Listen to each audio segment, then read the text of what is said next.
In this video, we'll be discussing implied harmony and then looking at cadences.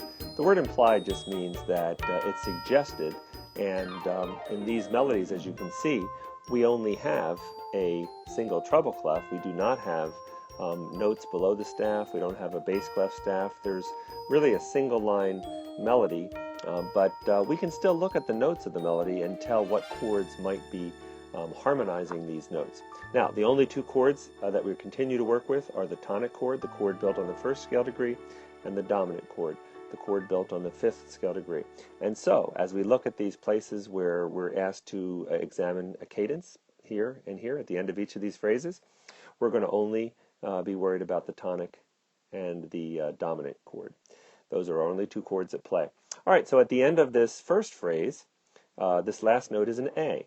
Well, a good practice might be, at least in this chapter, is to build a tonic chord and a dominant chord in whatever key you think we're in. So let's look at our key signature first. Two flats could be either B flat major or it could be G minor.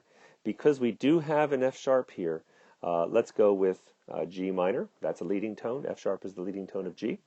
So let's build a tonic chord and let's build a dominant chord. And as is the practice in most Baroque and forward music, we're going to use a major dominant. So we're going to actually raise the third of the dominant triad so that it becomes a major dominant rather than a minor dominant. Okay, so the tonic chord built on the first scale degree. Here's our snowman: G, B flat, D, right? G, B flat, D.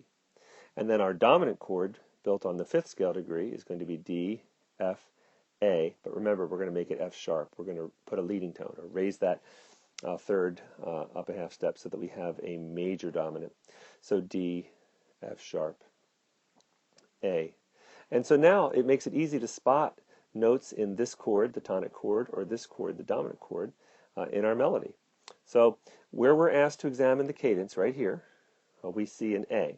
Well, A could only be part of the dominant chord. There it is at the top of the dominant chord. So at the end of the first phrase, we have a dominant. And remember, in an earlier video, I said the definition of a half cadence, at least as far as I'm concerned, is when a phrase ends on any harmony other than the tonic. So we're going to label this a half cadence, HC, half cadence.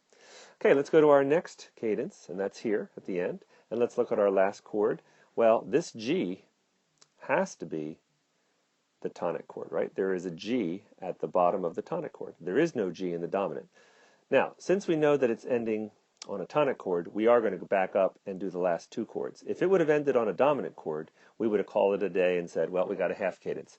But it didn't end on a dominant. It ended on a tonic. So let's look at the last two chords. And the second to last one, we have an A, and A could only be the dominant. So we're going to say it goes from dominant to tonic. So we know this is an authentic cadence, AC. Now, in earlier chapters or earlier exercises, we looked at whether it was a perfect authentic or an imperfect authentic. It's impossible to tell that from the soprano line. Our soprano line goes from the second scale degree to the first scale degree.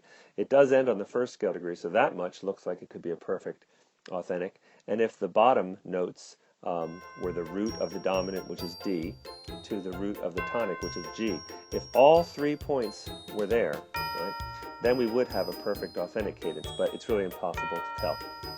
Anyway, here we had a half cadence at the end of our first phrase, and then we had an authentic cadence at the end of our second phrase.